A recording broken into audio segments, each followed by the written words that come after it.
Hello lovely people, I'm back for another journaling session inspired by Advent Word 2024, and today I'm going to be looking at the word sprout. This made me chuckle because here in the UK, I don't know if it's the same where you are, Brussels sprouts are an essential part of Christmas dinner. And I especially love them fried up the next day with the leftover roast potatoes, etc., as bubble and squeak. If you know what bubble and squeak is and you enjoy it as much as I do, then let me know in the comments below that you're in my gang. So it's sprout today. So why have they put sprout other than Brussels sprouts on this list as a prompt? Well, straight away I thought about this story, which is a children's storybook that was given to my younger daughter, whose name is Chloe. And believe it or not, Chloe actually means little shoot or little sprout. And her godparents gave her this book because it is a retelling of the Christmas story, all about this little boy whose job it was, and he came from a long line of watchmen whose job it was to watch for the re-sprouting of a particular tree, which would be the signal that the Messiah was coming. It's all based around a passage in Isaiah chapter 11.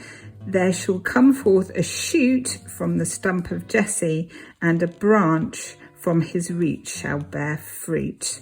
And that is a prophecy foretelling the coming of Jesus from the line of Jesse. And it says here, people who trusted God spent their lives waiting and watching for him to keep that promise. Sure enough, 700 years after the prophet Isaiah spoke God's promise, Jesus came, a baby from Jesse's family, the shoot sprouting up from the stump, the king whom God had promised. So the shoot symbolises Jesus coming on Christmas Day. And that's what this journaling is all about.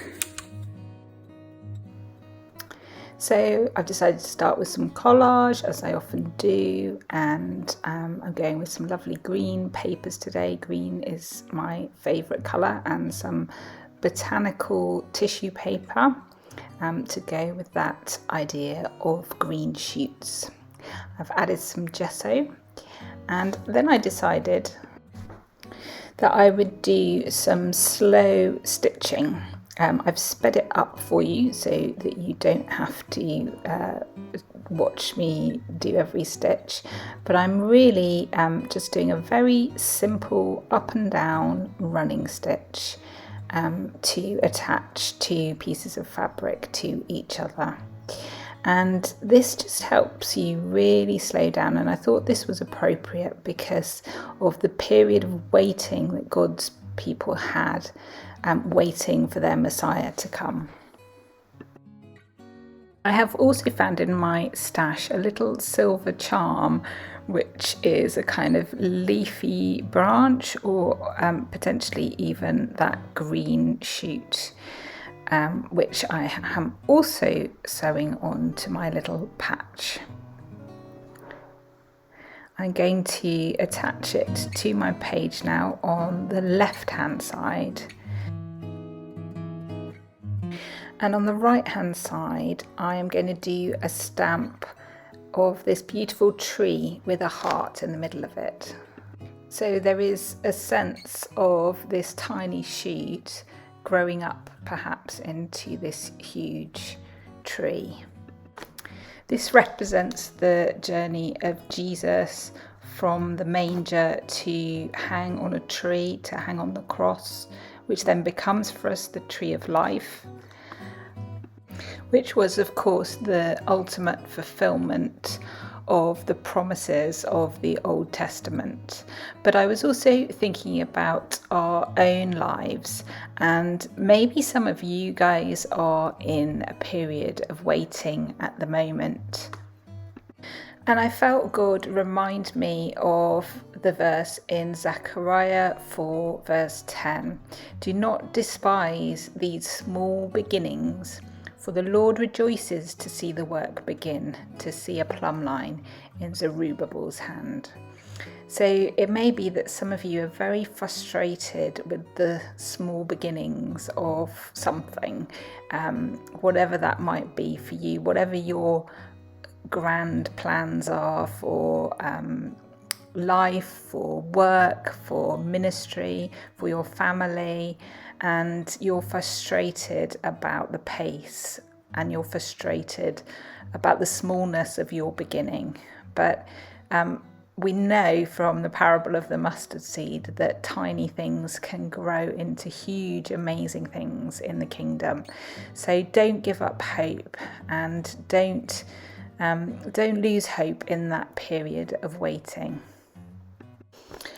I've been blessed with a lovely big garden at my new house, and I'm very excited about getting stuck in with a new design for that, and new plants and trees that I want to plant. And I've ordered some trees actually recently, and when they came, they just look like sticks, tiny little sticks. And yet, in many years' time, I know that these tiny sticks will become huge trees, many meters high, if I let them.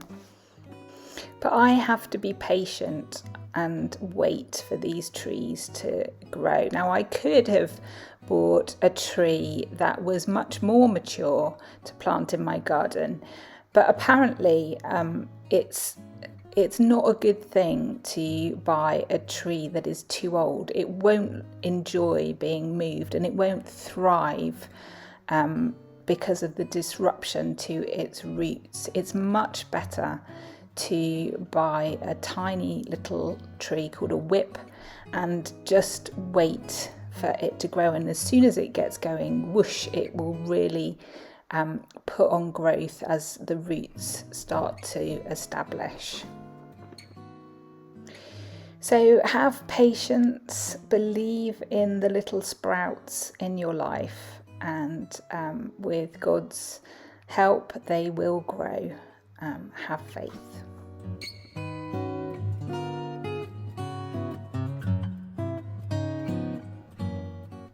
To finish up, I've decided to add the Bible verse from Isaiah that contains the prophecy of the shoot from the stump of Jesse, and I am going to stick that onto my page along with the word, Advent word for today, which is sprout.